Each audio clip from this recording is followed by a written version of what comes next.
Hey guys, what's up? How ya doing? I'm here to talk to you guys about the new chapter of One Piece, which is on chapter 1175. This chapter right here was pretty nice to see Loki and Luffy go into action, and it's really awesome to see that freaking filth get his just desserts. So if anything else, let's just get this started. We get to see Sanji saving Robin, Nami, and freaking Jinbei, Usopp from the binds from Somber's Devil Fruit power. We get to see freaking Sanji's sensing this hockey right now, and then we get to see Ripley, Oimo, Rodo, and the others are pretty much okay, but we have to it that the Giants are telling Loki to bring the children somewhere else, but Loki's like, not my problem, they went and jumped on my back, I'm just dropping them off. And then we get to see Luffy on top of Needhog's body, which I thought was pretty nice to see. And Jorul tells people at Elbaf that the children are safe. There's no more hostages to worry about. We get to see Zoro having to talk to Luffy about the dragon, and they go, yeah, don't worry about him, he's pretty cool.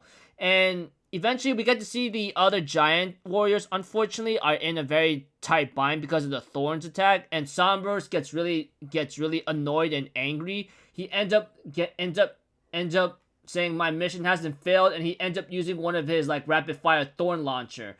He's getting ready to attack the children, and then the adults, and freaking Sombers is ticking me off right now. He ends up launching a bunch of attacks of thorns, and we get to see that freaking Zoro slices them away and goes man, oh man, I'm really annoyed. We get to see freaking Luffy getting ready to do his own thing. He tells Sombers, Zoro is a member of my crew, and don't you forget it.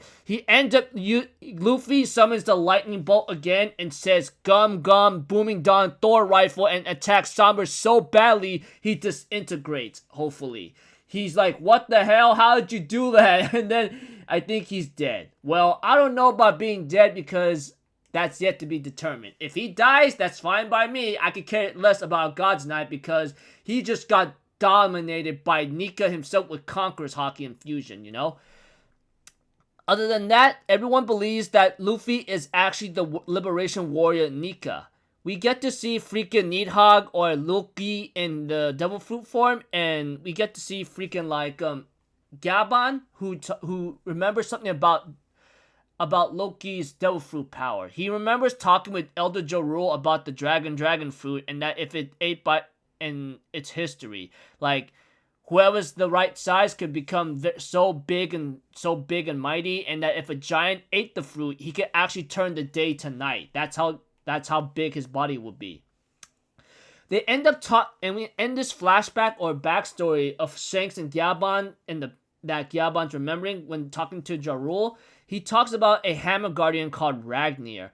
In Elbaf, there is a legend about a god of war who fought with Ragnir. It is said that he took the form of a giant dragon and he locked horns with the sun god. He was accompanied by a loyal partner, the ice squirrel Ratatoskr.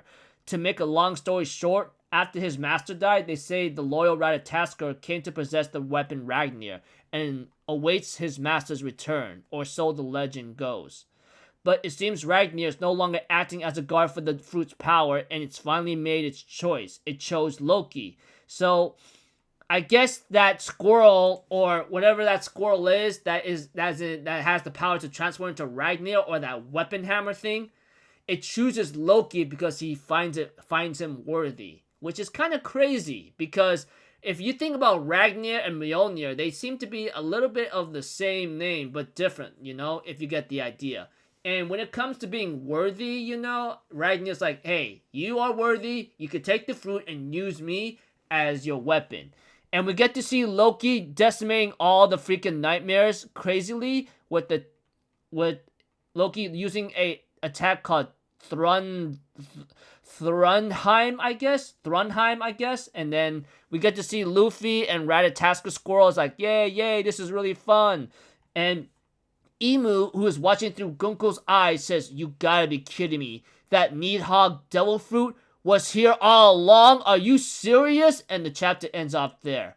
Now, this is going to be pretty crazy because there's a lot of theories about what Nika can really do. Not to mention this Devil Fruit power of Needhog that Loki ate.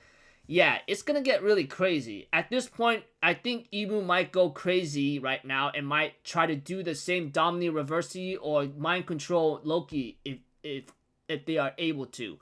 But that has yet to be determined because we don't really know why Imu considers Joy Boy's power or the Nika fruit or human fruit Nika model is a threat to them, but we have yet to determine that. If it is revealed in that certain theory, then that has yet to be confirmed, and I look forward to that. So until then, I'll see you guys later. I'm Alpha Zero. Have a good day. I'll see you guys next time. All right, peace out. Bye bye. Toot toot.